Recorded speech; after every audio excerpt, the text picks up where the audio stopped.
اعوذ باللہ من الشیطان الرجیم بسم اللہ الرحمن الرحیم یا صاحب الجمال و یا سید البشر من وجهك المنیر لقد نوّر والقمر لا يمكن الثناء كما كان حقه بعد خدا بزرگ توئی قصہ مختصر جزا اللہ عنا سیدنا و مولانا محمد صلی اللہ علیہ وآلہ وسلم ما هو اہلہ یا رب لک الحمد کما ینبغی لجلال وجہک وعظیم سلطانک رب اشرح لی صدری ویسر لی امری واحلل عقدۃ من لسانی یفقہوا قولی رب زدنی علما رب زدنی علما رب زدنی علما۔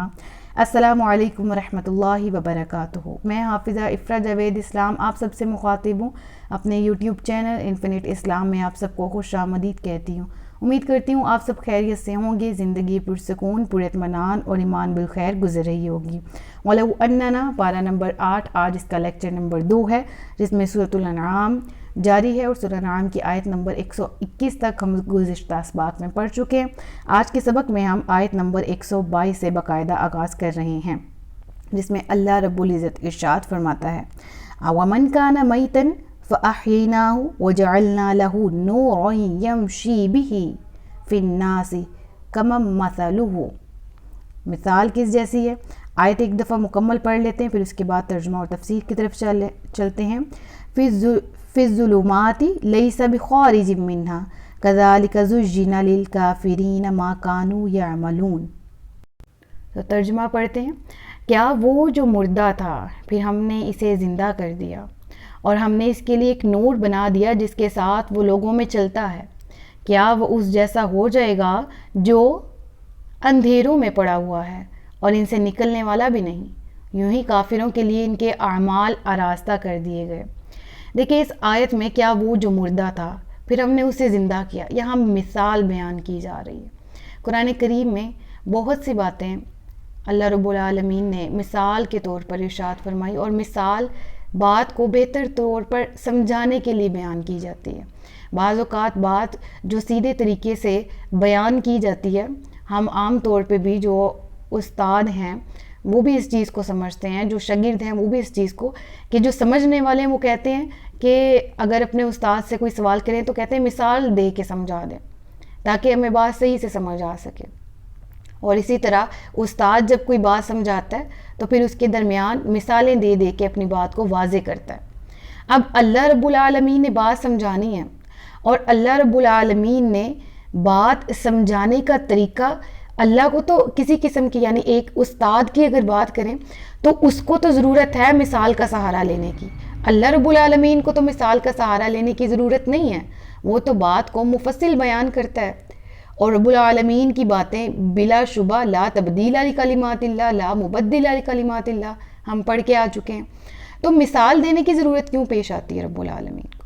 کیونکہ اس میں لوگوں کا بھلا ہے، لوگوں کا نفع ہے، اور یہ اللہ کا احسان ہے ہم پر کہ رب العالمین ہم پر اپنی رحمت نازل کرتے ہوئے مثال نازل فرماتا ہے تاکہ ہمیں بات واضح طور پر سمجھ آ سکے۔ اور رب العالمین نے یہاں مثال کیا بیان کی؟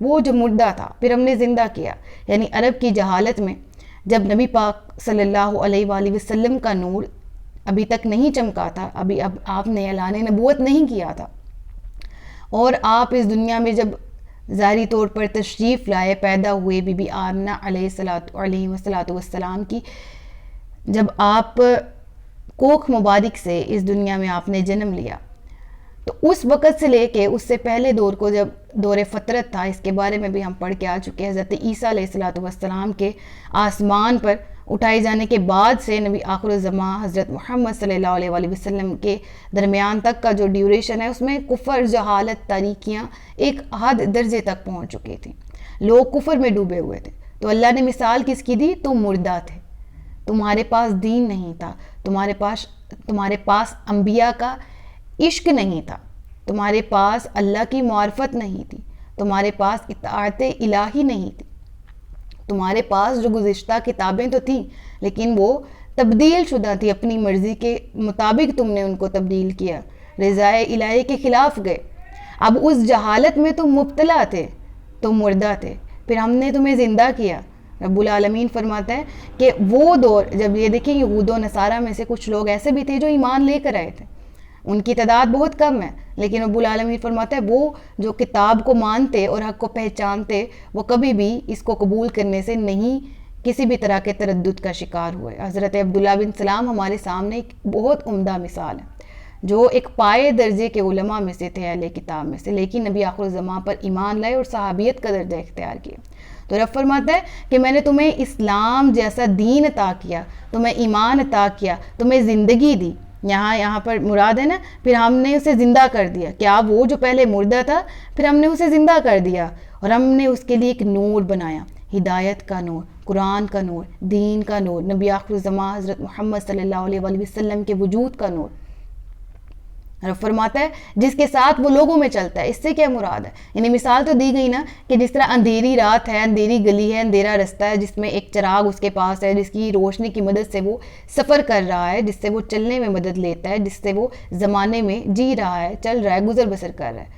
اس مثال کو کیسے تشبیہ دی گئی انسان کے حالات سے کہ نبی آخر الزمان حضرت محمد صلی اللہ علیہ وآلہ وسلم کے وجود کا جب نور چمکا، جب قرآن کریم کا نور عطا ہوا، تو وہ ایسی مددگار اللہ کی طرف سے ایسی مدد ثابت ہوئی کہ جس سے زمانے میں بہتر طور پر جینا آ گیا لوگوں کو۔ اس آیت میں مردہ سے کیا مراد ہے؟ کافر، اور زندہ سے مومن مراد ہے، کیونکہ کفر دلوں کے لیے موت ہے جبکہ ایمان زندگی ہے، اور نور سے ایمان مراد ہے یہاں پر، جس سے کہ بدولت آدمی کفر کی تاریکیوں سے نجات پاتا ہے۔ اور یہاں پر حضرت قتادہ رضی اللہ تعالیٰ عنہ فرماتے ہیں ان کی روایت کے مطابق کہ نور سے کتاب اللہ قرآن کریم مراد ہے۔ اب رب العالمین نے بندہ مومن کی مثال تو دے دی کہ ایمان قبول کرنے والا جب نور کو دیکھتا ہے، ہدایت کو دیکھتا ہے، جب وہ اللہ کی کتاب کو دیکھتا ہے، اللہ کے احکامات کو جب ایکسیپٹ کر لیتا ہے، اس کا مقام اور مرتبہ بڑھ جاتا ہے۔ رب فرماتا ہے کیا وہ اس جیسا ہو جائے گا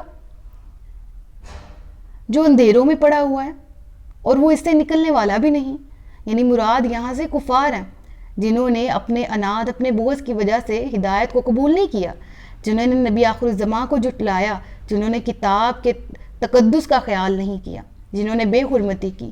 رب فرماتا ہے ایک وہ جو قبول کر لے، ایک وہ جو قبول نہ کرے، کیا یہ دونوں برابر ہو سکتے ہیں؟ کیا وہ جو مومن ہے اور وہ جو نافرمان ہے، کیا یہ برابر ہو سکتے ہیں؟ کیا اجالا اور اندھیرا برابر ہو سکتے ہیں؟ کیا ہدایت اور گمراہی برابر ہو سکتے ہیں؟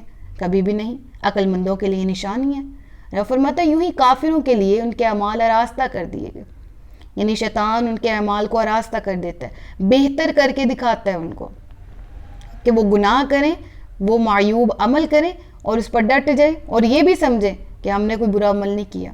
یہ رب کی ناراضگی کا سبب ہے۔ اور ہم اس پورے رکوع پہ اسی ٹاپک پہ بات کریں گے کہ ہمیں کیا سیکھنا ہے۔ کیا ہمارا سینہ بھی تو شقی نہیں ہے، تنگ تو نہیں ہے؟ اور سینے کی تنگی کی کیا علامت ہے وہ بھی اس رکوع میں پڑھیں گے۔ رب فرماتا ہے کہ آیت نمبر 123 دیکھیے گا، اور ویسے ہی ہم نے ہر بستی میں اس کے مجرموں کو ان کا سردار بنا دیا تاکہ اس میں وہ اپنی سازشیں کریں، اور وہ صرف اپنے خلاف سازشیں کر رہے ہیں اور انہیں شعور نہیں ہے۔ دیکھیں ہم نے سورۃ البقرہ میں جب ہم نے بالکل سٹارٹ کیا تھا، پہلا رکوع چھوڑ کے دوسرے رکوع میں ہم نے جب منافقین کا تذکرہ پڑھا تو ہم نے اس میں پڑھا تھا نا کہ وہ ایمان والوں کو اور اللہ کو دھوکہ دینا چاہتے ہیں، لیکن وہ اللہ کو دھوکہ نہیں دے رہے، اپنی جانوں کو دھوکہ دے رہے ہیں، اور اللہ سے مذاق کرنے کی کوشش کرتے ہیں، لیکن اللہ ان کے مذاق کی سزا ان کو دے گا۔ یعنی اللہ کو کوئی دھوکہ نہیں دے سکتا، اللہ سے کوئی استہزاء مذاق نہیں اللہ کا نعوذ باللہ اڑا سکتا یا کر سکتا۔ تو وہ جو کہ اللہ والوں کا مذاق اڑاتے تھے، وہ کفار مکہ جو کہ مسلمانوں کا مذاق اڑاتے تھے، وہ جو کہ مسلمانوں کو دین کے رستے میں ان کو مشکلات کا شکار کرتے، اور وہ جو نئے نئے اسلام میں داخل ہوتے ان کے دلوں میں شبہ ڈالتے، اور وہ جو اسلام کو قبول کرنے کی نیت سے آتے، سمجھنے کی نیت سے وزٹ کرتے ادھر مدینہ کا، ہم دیکھیں زیارت کریں نبی آخر الزمان کی، ہم صحابیوں کو دیکھیں تو ان لوگوں کو آگے جانے نہیں دیتے تھے، ان کو کہتے تھے پلٹ جاؤ، ہم تمہیں ایمان نہیں قبول کرنے دیں گے۔ رب فرماتا ہے یہ سازشیں کر رہے ہیں ایمان والوں کے خلاف، یہ سازشیں کر رہے ہیں اللہ کے انبیاء کے خلاف، اور یہ کرتے آ رہے ہیں شروع سے، تو ہم انہیں ان کی جو سازشیں ہیں ان میں ناکام کریں گے، اور یہ در حقیقت سازشیں اللہ والوں کے خلاف نہیں، اپنے خلاف کر رہے ہیں، یعنی ان کے اعمال کا وبال انہی پر ہے، اور انہیں شعور بھی نہیں ہے اس بات کا۔ رب فرماتا ہے، ابھی دیکھیں یہ جو ساتھ میں نوٹس دیے ہوتے ہیں ان کو ایک نظر پڑھ لیا کریں۔ اکثر تفسیر کے دوران میں ان کو پڑھ دیا کروں گی، اور اکثر میں جب تفسیر ایکسپلین کر رہی ہوں تو آپ نے تفسیر پہ بھی دھیان رکھنا ہے اور نوٹس کو بھی ایک دفعہ نظر سے گزار لینا ہے، کیونکہ اس میں ٹو دی پوائنٹ جو مین چیزیں ہوتی ہیں وہ میں لکھ دیتی ہوں تاکہ بات سمجھنے میں آسانی ہو۔ اگلی آیت ہے آیت نمبر 124، وَإِذَا جَاءَتْهُمْ آیَةٌ قَالُوا لَن نُؤْمِنَ حَتَّى نُؤْتَى، کیا کہتے ہیں؟ اور جب ان کے پاس کوئی نشانی آئے تو کہتے ہیں ہم ہرگز ایمان نہ لائیں گے جب تک ہمیں بھی ویسا ہی نہ ملے جیسے اللہ کے رسولوں کو دیا گیا۔ اللہ اسے خوب جانتا ہے جہاں وہ اپنی رسالت رکھے۔ ان قریب مجرموں کو ان کے مکر و فریب کے بدلے میں اللہ کے ہاں ذلت و شدید عذاب پہنچے گا۔ کفار مکہ میں سے بہت سے ایسے تھے جو کہتے تھے کہ ذات پات کے اعتبار سے، مقام کے اعتبار سے، حسب نسب کے اعتبار سے، مال و دولت کے اعتبار سے، عمر میں بڑے ہونے کے اعتبار سے نبوت کے حقدار ہم زیادہ تھے۔ ولید بن مغیرہ بھی ان میں سے ایک شخص تھا کہ اگر نبوت ملنی ہوتی تو ہم زیادہ حقدار تھے، اے نبی آپ حقدار نہیں ہیں، استغفر اللہ۔ یعنی وہ تو نبی بھی نہیں مانتے تھے، وہ ہمارے نبی صلی اللہ علیہ وآلہ وسلم کی شان میں گستاخی کرتے ہوئے کہتے کہ نہیں ہم نہیں مانتے، ہم تو اپنے آپ کو زیادہ مستحق سمجھتے ہیں۔ رب فرماتا ہے وہ کہتے ہیں کہ جب تک ہمیں بھی ویسا نہ ملے جیسا رسولوں کو ملتا ہے، ہم پر وحی آئے، ہم دیکھیں فرشتوں کو، ہم دیکھیں قرآن کو اترتا ہوا، ہم پھر ایمان لائیں گے۔ رب فرماتا ہے کہ نبوت ایسی نعمت ہے جو اللہ خوب جانتا ہے جہاں وہ اپنی رسالت رکھے۔ تو عقیدہ نبوت کے بارے میں چند اہم باتوں کو ذہن میں رکھیں کہ نبوت کا چناؤ اللہ تعالیٰ کی طرف سے ہوتا ہے۔ اعمال کی وجہ سے، قومیت کی وجہ سے یا مال کی وجہ سے نبوت نہیں ملتی، یعنی کہ نبوت کسبی نہیں ہے، کسبی کسب سے نکلا ہے۔ اس کا کیا مطلب ہے؟ کمانا، یعنی کوئی شخص اپنے نیک اعمال کی وجہ سے جنت میں جائے گا، کئی اللہ کے رحم کی وجہ سے جنت میں جائیں گے، کئی شفاعت کی وجہ سے جنت میں جائیں گے، ٹھیک ہے۔ تو اسی طرح سے رب العالمین یہاں پر فرماتا ہے کہ یہ جو نبوت ہے یہ کسی کسبی نہیں ہے، یعنی کسی چیز کے بدلے میں نہیں ملتی کہ آدمی عبادت اور ریاضت کے ذریعے کوشش کر کے اسے حاصل کر لے۔ اگر ایسا ہوتا تو آج بڑے لوگ ہوتے نعوذ باللہ جو کہ اس طرح عوام کو ورگلاتے کہ میں عبادت گزار ہوں، میں عبادت کرنے والا ہوں تو مجھے نبوت مل گئی ہے، میں بہت ریاضت تھا، میں عبادت گزار تھا وغیرہ وغیرہ۔ رب فرماتا ہے کہ کوئی کوشش کر کے اسے حاصل نہیں کر سکتا ہے، بلکہ محض اللہ کی عطا سے ہے، جسے اللہ چاہتا ہے اپنے فضل سے نبوت عطا فرماتا ہے۔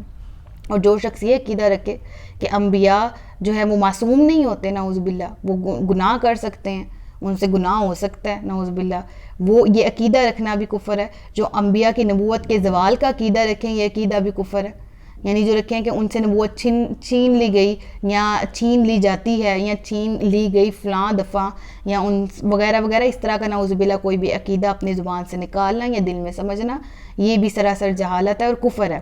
پھر نبی کا معصوم ہونا ضروری، معصوم کہتے ہیں گناہوں سے پاک ہو، دو چیزیں جو دو نہیں چیزیں نہیں، اس طرح کہہ لیں اگر یہ بہترین الفاظ کا چناؤ ہو کہ ہم اکثر عام طور پہ کہہ دیتے ہیں نا بچوں کو بھی، ہائے کتنا معصوم ہے، یا اپنی دوستوں کو بلاتے وقت کہہ دیتے ہیں اتنی معصوم ہے یہ تو وغیرہ۔ تو معصوم کے اگر لفظی معنی پہ غور کریں تو اس کے معنی ہوتے ہیں گناہوں سے پاک ہونا۔ تو کائنات میں دو ہستی ہیں جو گناہوں سے پاک ہیں، اور وہ یہ ہیں ایک انبیاء کرام اور دوسرے فرشتے، یہ دو مخلوقات ہیں جو گناہوں سے پاک ہیں، باقی ہر ایک سے گناہ ہو سکتا ہے۔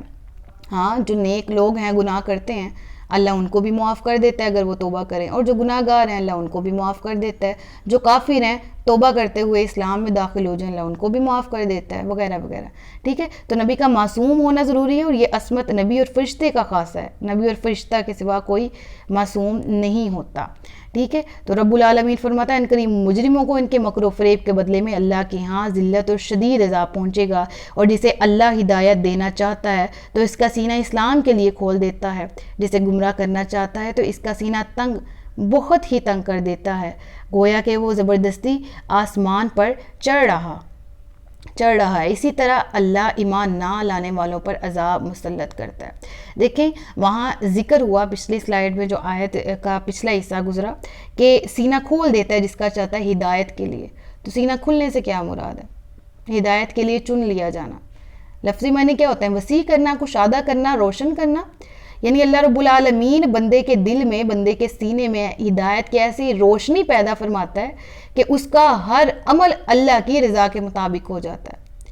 اور سینہ کھلنے سے مراد یہ بھی ہے کہ نیکی میں دل لگنا، جب نیک کام جس طرح اذان ابھی ہوئی نہیں ہے پہلے ہی وضو کر لینا مستحب ہے ویسے تو، لیکن شوق میں کہ ہم اللہ سے ملنے جا رہے ہیں، اللہ سے ملاقات کرنے لگے ہیں، ہم نماز پڑھیں گے، ہم نیکی کے کاموں میں بڑھ چڑھ کے حصہ لیں گے، ہم غریبوں کی مدد کریں گے، ہم صدقات و عطیات خوب کریں گے، ہم جھوٹ سے بچیں گے، غیبت سے بچیں گے، برے کاموں سے بچیں گے، عیبوں سے بچیں گے، ان کاموں سے بچیں گے جن سے اللہ نے بچنے کا حکم دیا وغیرہ وغیرہ۔ تو یہ تمام چیزیں جن میں دل لگ جانا، یہ علامت ہے دل کے کھلنے کی، دل کے کشادہ ہونے کی۔ اور اس آیت سے ہم نے جو سیکھنا ہے، جو میں سمجھانا چاہ رہی ہوں وہ بھی سمجھاؤں گی، اور آپ نے بھی جو سیکھا ہے اس کو ذہن میں رکھنا ہے، سیکھنے کی کوشش بھی کرنی ہے۔ اور اب فرماتا ہے نا کہ اور کچھ کا سینہ تنگ کر دیا جاتا ہے، اور کچھ کا سینہ تنگ ہے گو کہ وہ زبردستی آسمان پہ چڑھ رہا ہے۔ اس سے کیا مراد ہے؟ زبردستی آسمان پہ چڑھنا، مثال بیان کی گئی۔ یعنی سینے کی تنگی کی علامت کیا ہے؟ عبادات میں دل نہ لگنا۔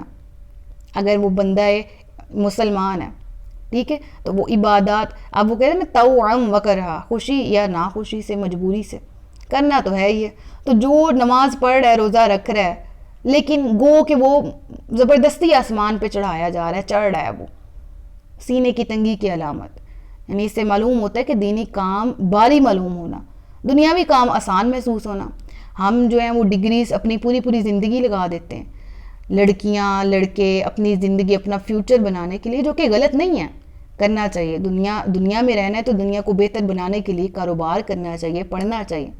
اللہ نے جو طریقے بتائے، علم حاصل کرنے کا بھی حکم ہے، کمانے کا بھی حکم ہے، کاروبار کا بھی حکم ہے، اور حلال رزق جس طرح اللہ نے کمانے کا حکم دیا ویسے ہی کمائے۔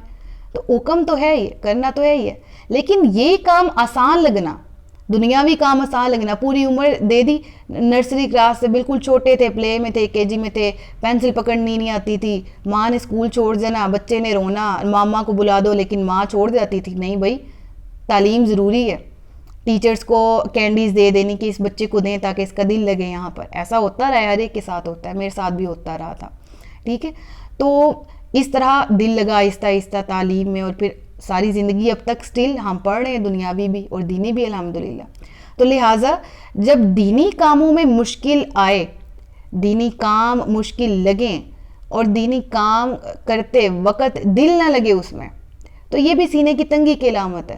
اب ہمیں پتہ لگ گیا علامت تو یہ ہے، تو باجی جی کریں کیا؟ پھر کریں یہ کہ کثرت سے توبہ و استغفار کریں، ہر نماز کے بعد اللہ کا ذکر کریں، دعا کریں اللہ رب العالمین سے، اے اللہ ہمارا سینہ کھول دے۔ رب العالمین اپنے محبوب کو فرماتے ہیں الم نشرح لک صدرک ووضعنا عنک وزرک الذی انقض ظہرک ورفعنا لک ذکرک فإن مع العسر یسرا ان مع العسر یسرا فإذا فرغت فانصب وإلی ربک فارغب۔ کتنی پیاری صورت ہے۔ اے محبوب، کیا ہم نے آپ کا سینہ نہیں کھولا؟ میرے نبی کا سینہ جب کشادہ کر دیا گیا تھا تو نبی کی امت کا بھی کشادہ کر دیا جاتا ہے، وہ لوگ جو نبی سے محبت کرتے ہیں ان کا۔ تو لہٰذا سینے کی تنگی کی علامت، جو ہم نے اس کی اسباب پر بھی بحث کر لی، وجہ کیا ہوتی ہے؟ اچھا اسباب کیا ہوتے ہیں؟ گناہوں کی طرف زیادہ مائل ہو جانا، ٹھیک ہے۔ دین کے کاموں میں تب دل نہیں لگے گا جب دنیا دل میں زیادہ بیٹھ جائے گی۔ تو دنیا میں رہنا ضرور ہے، لیکن دنیا کو دل میں نہیں رکھنا، ٹھیک ہے۔ تو جو اسباب کفر ہے، اسباب گناہ جب دل میں جمع ہو جاتے ہیں اور نیکی کرنے کے اسباب بہت کم ہو جاتے ہیں تو سینہ تنگ ہو جاتا ہے، اور یہی اس کی علامت ہے۔ سلوشن اللہ کا ذکر ہے، کثرت سے توبہ استغفار ہے، نبی پاک صلی اللہ علیہ وآلہ وسلم کی ذات پر درود پڑھنا ہے کہ میرے آقا علیہ الصلوۃ والسلام صلی اللہ علیہ وآلہ وسلم فرماتے ہیں تم جہاں کہیں بھی ہو تمہارا درود مجھ تک پہنچتا ہے، مجھ پر درود پڑھو تمہارا درود مجھ تک پہنچتا ہے۔ تو اپنے نبی پر درود و سلام پڑھیں اور اللہ تبارک و تعالیٰ کو راضی کرنے کی کوشش کریں۔ اللہ تعالیٰ ہم سب کے سینوں کو روشن اور منور فرمائے۔ اگلی آیت پڑھتے ہیں، آیت نمبر 128، جس میں اللہ ارشاد فرماتا ہے اور یاد کرو وہ دن جب وہ ان سب کو اٹھائے گا اور فرمائے گا اے جنوں کے گروہ، تم نے بہت سے لوگوں کو اپنا تابع بنا لیا، اور انسانوں میں سے جو ان کے دوست ہوں گے وہ کہیں گے اے ہمارے رب، ہم نے ایک دوسرے سے فائدہ اٹھایا اور ہم اپنی مدت کو پہنچ گئے جو تو نے ہمارے لیے مقرر فرمائی تھی۔ اللہ فرمائے گا آگ تمہارا ٹھکانہ ہے، تم ہمیشہ اس میں رہو گے، مگر جسے خدا چاہے، بے شک تمہارا رب حکمت والا علم والا ہے، اور یوں ہی ہم ظالموں میں ایک کو دوسرے پر ان کے اعمال کے سبب مسلط کر دیتے ہیں۔ اب یہاں پر ہے نا وَيَوْمَ يَحْشُرُهُمْ آیت نمبر اسی آیت کا جو ہے وہ پچھلا حصہ دیکھیں، آیت نمبر 28 کا، کہ وَيَوْمَ يَحْشُرُهُمْ جَمِيعًا، جس دن ہم تمام کو اکٹھا کریں گے. اس سے مراد کیا ہے؟ یحشرہم حشر سے، جمع کرنے سے نکلا ہے نا. حشر کے لفظی معنی کیا ہے؟ جمع کرنا، اکٹھا ہونا. قیامت میں اولاً سب اکٹھے ہوں گے، اس لیے اسے حشر کہتے ہیں، جمع ہونا. ٹھیک ہے. بعد میں اچھے بروں کی چھانٹ ہو جائے گی، اس لیے اسے یوم الفصل کہا جاتا ہے. ذالک یوم الفصل جمعناکم والاولین فإن کان لکم کید فکید. ٹھیک ہے. تو ذالک یوم الفصل کیوں کہا گیا؟ آج فیصلے کا دن ہے. فصل فیصلے کو کہتے ہیں. تو جب اچھے اور برے کی کانٹ چھانٹ ہو جائے گی، فیصلے ہو جائیں گے، سب کو اٹھانے سے یہاں کیا مراد ہے؟ کہ مومن اور کافر کو اکٹھا کیا جائے گا، انسان اور جنات کو اٹھایا جائے گا، یعنی اکٹھا کیا جائے گا، جمع کیا جائے گا. سعید اور شقی، سعید کہتے ہیں جس کا سینہ روشن ہو، کشادہ ہو، اور شقی کہتے ہیں جس کا سینہ تنگ ہو، جس کی ڈیٹیل ہم نے پچھلی آیت میں پڑھ لی. تمام کو رب العالمین اکٹھا کرے گا. اور اس آیت میں ان سرکش جنات سے بھی خطاب ہے جنہوں نے بہت سے انسانوں کو بہکایا، جبکہ مومن جنات اللہ کی رحمت میں ہوں گے. یعنی جنات میں نے اپنے پچھلے لیکچر میں بات کی تھی، کافر بھی ہوتے ہیں اور مومن بھی ہوتے ہیں. تو کافر جنہوں نے لوگوں کو جھٹلایا، شیطان کی مدد کی، شیطان کے ساتھی تھے، وہ بروز قیامت اللہ کے سامنے ذلیل و رسوا ہوں گے. لیکن مومن جنات اللہ کی رحمت میں ہی ہوں گے. رب فرماتا ہے کہ اس دن تمام ان کے پچھلے وہ جو کام کرتے تھے آج ختم ہوں گے، اور پھر کہیں گے ہائے افسوس، ہم نے ایک دوسرے سے تو فائدہ اٹھا لیا دنیا میں، ایک دوسرے کی بات مانی. جنات، کافر جنات جو ہیں وہ جن لوگوں پہ مسلط ہے وہ بھی پچھتائیں گے، ہائے ہم نے شیطان کی پیروکاری کی، ہم نے شیطان کی بات مانی. آج ہماری مقررہ مدت پوری ہو گئی، یعنی جس وقت تک ہم رہے دنیا میں وہ وقت ختم ہو گیا، دنیاوی زندگی ختم ہو گئی. آج ہمیں اپنے ہر عمل کا جواب دینا ہے. رب فرماتا ہے، اللہ فرمائے گا آگ تمہارا ٹھکانہ، ہمیشہ اس میں رہو گے مگر جسے خدا چاہے. اس سے کیا مراد ہے؟ کہ کافروں میں سے جسے خدا چاہے جہنم سے نکال دے. نہیں، کفر کا انجام ہمیشہ کے لیے جہنم ہے، لیکن روایات یہاں مختلف ملتی ہیں. اس سے مراد کہتے ہیں کہ اگر وہ والا یہ ڈیوریشن مراد ہے، وہ والا وقفہ مراد ہے کہ جس سے انسان قبر سے حشر، اور حشر میں اعمال کا حساب کتاب، اور اس کے بعد پھر جہنم میں جائے گا. تو وہ ڈیوریشن جس میں ابھی تک جہنم میں وہ نہیں گیا، یہاں پر وہ مراد ہے. یعنی سمجھ آئی؟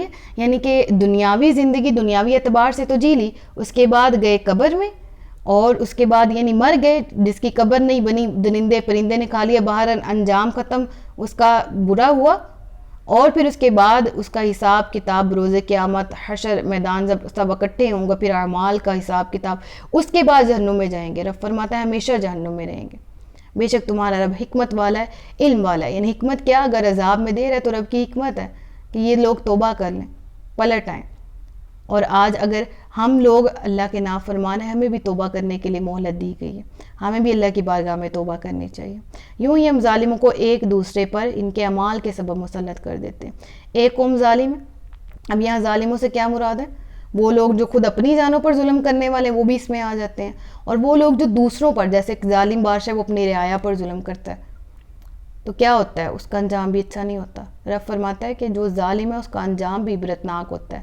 جو ظالم ہے اس کا پھر واسطہ بھی ظالم سے ہی ٹکرتا ہے، وہ ظالم سے ہی ملتا ہے جا کے، اور اس کے ساتھ بھی رعایت نہیں کی جاتی. اور یہ ظلم ایسا ہے، ظلم ایسا وبال ہے کہ جس کا دنیا میں ضرور انسان جو ہے وہ اس کا وبال چکھتا ہے، اسے ضرور پتہ لگتا ہے میں نے یہ زیادتی کی تھی جس کی وجہ سے میرے ساتھ یہ ہوا ہے. تو زیادتیاں کرنے سے بچیں، اور اگر کسی نے زیادتی کر دی تو اس کو اللہ کی رضا کے لیے معاف کریں. معاف کر دینا بہتر ہے. اور اللہ تعالی ہم سب کو اس پورے رکوع پر غور و فکر کرنے کی اور اس کو سمجھنے کی توفیق عطا فرمائے. صدق اللہ العلی العظیم وصدق رسولہ النبی الکریم ونحن علی ذلک من الشاہدین والشاکرین وما علینا الا البلاغ المبین. سچ فرمایا اللہ نے جو عظمت والا ہے. مجھے دعا میں یاد رکھیے گا، اپنا بہت سا خیال رکھیے گا. اللہ سے دعا ہے کہ میرے پڑھانے میں جان بوجھ کر یا انجانے میں ہونے والی غلطی یا کوتاہی کو معاف فرمائے. ہم سب کو علم نافع اور عمل خیر کی توفیق عطا فرمائے. اپنا بہت سا خیال رکھیے گا. مجھے دعا میں یاد رکھیے گا. تاجدار ختم نبوت زندہ باد. پاکستان ہمیشہ زندہ باد. السلام علیکم ورحمۃ اللہ وبرکاتہ.